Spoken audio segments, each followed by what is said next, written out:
ఎందుకో తెలియని కంగారు పుడుతున్నది, ఎక్కడ జరగని వింతేమి కాదే ఇది. పరిమళం వెంట పయనించి పరుగు తడబాటు పడుతోంది, పరిణయం దాకా నడిపించి పరిచయం తోడుకోరింది.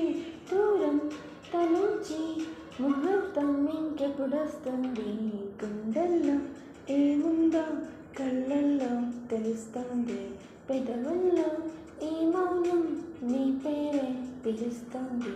నిలవదు కథ సమయం ఎదురుగా నిలబడితే, కదలదు కథ సమయం నీ అలికిడి వినుకుంటే.